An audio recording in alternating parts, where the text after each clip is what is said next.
సాయి కృష్ణ కేసులో ట్విస్ట్. ఈ వీడియోలో ఏదైతే విజయవాడలోని కృష్ణలంకకి సంబంధించిన సాయి కృష్ణ మిస్సింగ్ ఉందో దీనికి సంబంధించి లేటెస్ట్ అప్డేట్స్ మీకు తెలియజేస్తాను. దాని తర్వాత మీ అభిప్రాయం ఏంటి అనేది కామెంట్లో ఖచ్చితంగా తెలియచేయండి. ఇక విషయానికి వచ్చేసరికి విజయవాడకి సంబంధించిన రౌడీ షీటర్గా ఏదైతే ఇప్పుడు పేరు వినపడుతుందో సాయి కృష్ణ అనే యువకుడు గత కొన్ని రోజులుగా ఆయన మిస్సింగు, పోలీసులే ఎన్కౌంటర్ చేశారా, లాకప్ డెత్ జరిగిందా, ఏం జరిగిందో తెలియదు. వాళ్ళ తల్లిదండ్రులు మాత్రం తీవ్రమైన ఆందోళన చెందుతూ ఉన్నారు. అయితే ఈ కేసుకు సంబంధించిన అంశంలో ట్విస్ట్ అనేది నేను తర్వాత చెప్తా. ముందుగా అసలు ఏం జరుగుతుందనేది మీకు వివరించే ప్రయత్నం చేస్తా. ఆ యువకుడు ఎప్పుడైతే మిస్ అయిన దగ్గర నుంచి అతను హతమార్చారని, మాకు పోలీసులు కొంతమంది సమాచారం చెప్పారని అనేక రకాలైన స్పెక్యులేషన్స్ అయితే వస్తూ ఉన్నాయి. కనీసం అతన్ని బూడిదన్నా ఇవ్వండి, అతను కనుక మరి తగలబెట్టుంటే ఆ బూడిదన్నా ఇవ్వండి, అంటే దానం చేసి ఉంటే అని చెప్పేసి తల్లి యొక్క ఆవేదన. ఇది ఇలా ఉంటే రాజకీయ నాయకులు రాజకీయం లేదంటూనే దాంట్లో మాట్లాడుతూ ఉన్నారు. అందులో ప్రధానంగా అంబటి రాంబాబు ఆఫ్ కోర్స్ వచ్చి మాట్లాడాడు. సరే, బాధ్యతల తరపున మాట్లాడవచ్చు, తప్పేం కాదు. సరే, రాజకీయంగా రావట్లేదు, వైసీపీ తరపున రావట్లేదు అన్నారు, అంతవరకు బాగానే ఉంది. అయితే కాపు సామాజిక వర్గం అని మాత్రం మాట్లాడుతున్నారు. చూశారు, ఈ సామాజిక వర్గం గురించి ఎందుకు మాట్లాడుతున్నారంటారు? ఎందుకు సామాజిక వర్గం వస్తుంది? ఇక్కడ నేర ప్రవృత్తి కలిగిన యువకుడు, ఇతని పైన అప్రాక్సిమేట్లీ 22-23 కేసులు ఉన్నాయట. అతని వయసు కూడా ఇంచుమించు 23 నుంచి 25 లోపు ఉంటుంది. సో అంత చిన్న వయసులోనే అన్ని కేసులు ఎందుకు ఉన్నాయి? ఆ కేసులు ఉన్నప్పుడు ఆ కేసులు అసలు నేరస్తుడిగా చూస్తారా, కుల ప్రాతిపదికన చూస్తారా? సో ఇప్పుడు ఇతను కాపు సామాజిక వర్గానికి సంబంధించిన యువకుడు, ఓకే, ఇప్పుడు కాపుల పైన ఈ రకంగా చేస్తుంది ప్రభుత్వం అని చెప్పేసి, అంటే పోలీసులు చేశారు కాబట్టి అని ఎస్టాబ్లిష్ చేసే ప్రయత్నం ఎవరి వర్షన్స్ వాళ్ళు చెబుతూ ఉన్నారు. అయితే ఇతని పైన ఈ ఏదైతే అతని పోలీసులు హతమార్చారని చెప్పేసి అంబటి రాంబాబు నా దగ్గర ఫొటోస్ ఉన్నాయని రిలీజ్ చేశాడు. చూసారా, ఇదే ట్విస్ట్ ఇక్కడ. ఆ ఫోటోలు అతని కాదట, నవీన్ రెడ్డి అనే యువకుడు. ఇంతకీ ఎవరు ఈ నవీన్ రెడ్డి అని అంటే, నవీన్ రెడ్డి ఈ సాయి కృష్ణ గతంలో ఫ్రెండ్స్ అట, ఎక్కడో జైల్లో పరిచయం అట. ఇద్దరు కొంచెం ఆ బ్యాక్గ్రౌండ్ ఉండేవాళ్ళు, అంటే రౌడీజం బ్యాక్గ్రౌండ్. సో జగ్గైపేటలోనూ ఎక్కడో అప్పుడు వీళ్ళిద్దరూ కలిసి ఏదో సరదాగా పార్టీ ఏదో చేసుకుందాం అనుకున్నారు, ఏదో చేసుకున్నారట. అక్కడ ఏదో ఇద్దరి మధ్య మాట వాగ్వాదం వచ్చిన తర్వాత బీర్ సీస్ అతను దేంతోనో అతన్ని ఇక్కడ గుచ్చి చివరికి ఇట్లా జరిగిన తర్వాత అతని హాస్పిటల్కి తరలిస్తే అప్పటికి మరణించాడని డాక్టర్స్ చెప్పారట నవీన్ రెడ్డిని. ఆ పిక్స్ ఇక్కడ వీళ్ళు విడుదల చేస్తూ ఉన్నారు. మరి అది ఎంతవరకు సమంజసం అంటారు? నిజంగా సాయికృష్ణ పిక్స్ అయినా ఇప్పుడు ఆ తల్లిదండ్రులు చూసి గబక్కన వాళ్ళు ఆందోళన చెందరా? అఫ్కోర్స్ కొంత సిమిలర్గా గెడ్డం, ఆ ఫేస్ కట్టు ఉండవచ్చు. అంత మాత్రాన ఇతను అని చెప్పేసి చెప్పారు అని చెప్పేసి ఒక స్పెక్యులేషన్ ఒకటి. 2, ఇతని పైన ఉన్న కేసులు, ఇప్పుడు ఆ నవీన్ రెడ్డి అన్న అతన్ని మర్డర్ చేసిన కేసు ఉందట. ఇది కాకుండా ఒక ఇంటి దగ్గర ఉన్న వాళ్ళలోని నైబర్స్లోనే ఒక మైనర్ బాలికని తీసుకువెళ్ళి, మరి తన ఇష్టపడి వెళ్ళిందో ఎట్లా వెళ్ళిందో, అది ఏది ఇష్టపడి జరిగినా ఇష్టపడకుండా జరిగినా మైనర్ బాలిక అంటే ఫోక్సో కేసు వస్తుంది ఖచ్చితంగా.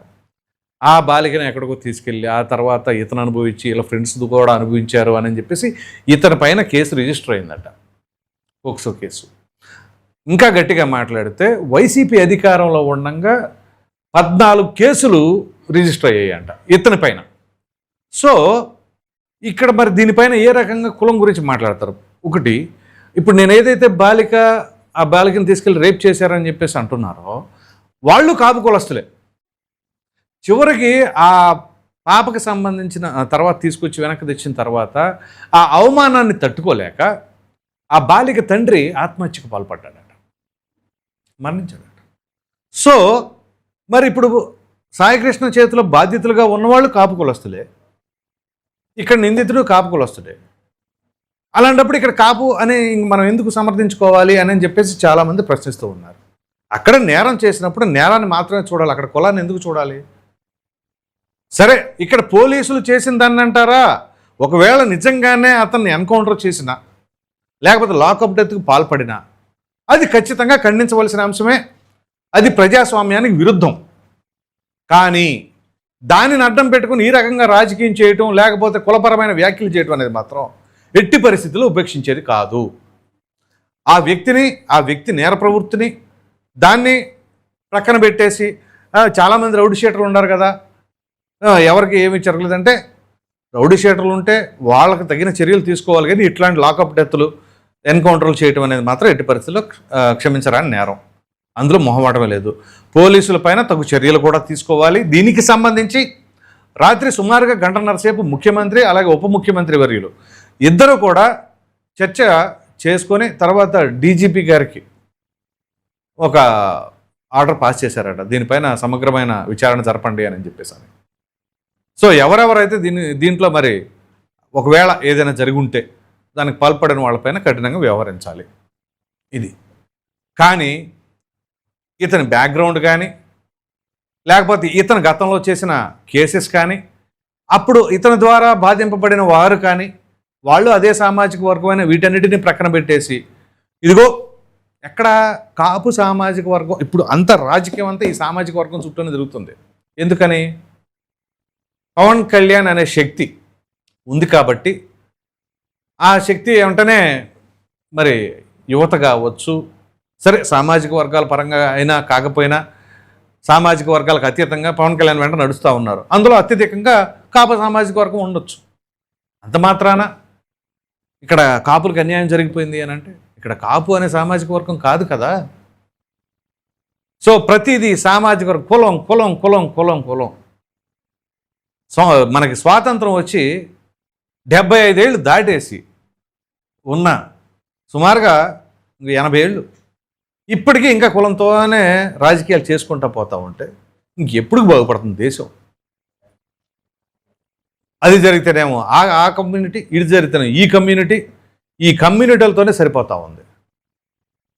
తప్పు జరిగినప్పుడు తప్పుగానే పరిగణించాలి, ఏ కులం వాళ్ళైనా సరే. ఇప్పుడు వినుకొండలో 2 రౌడీ షీటర్ల మధ్య జరిగింది. 2 ముస్లిమ్సే, మైనారిటీ సోదరులే. సో కానీ వాళ్ళకి ఏదో ఉంది, పాత కక్షలో గొడవలో నరుక్కున్నారు. సో దానికి ఇంకా అక్కడ సామాజిక వర్గం చెప్పడానికి లేదు. మీరు గతంలో జరిగిన వాటిని కూడా ఈ సామాజిక వర్గం మీద ఎక్కడ పెద్దగా మాట్లాడరు. ఇట్లాంటి అంశాలు వచ్చినప్పుడు మాత్రం కాపు సామాజిక వర్గం వచ్చినప్పుడు మాత్రమే గట్టిగా అండర్లైన్ చేస్తారు. అదే గతంలో ఒక అమర్నాథ్ చనిపోయినప్పుడు కానీ అప్పుడు ఇదే గౌడ సామాజిక వర్గానికి సంబంధించిన జోగి రమేష్ ఏమన్నాడు, ఇక్కడ సామాజిక వర్గాలు తీసుకురాని మాకండి.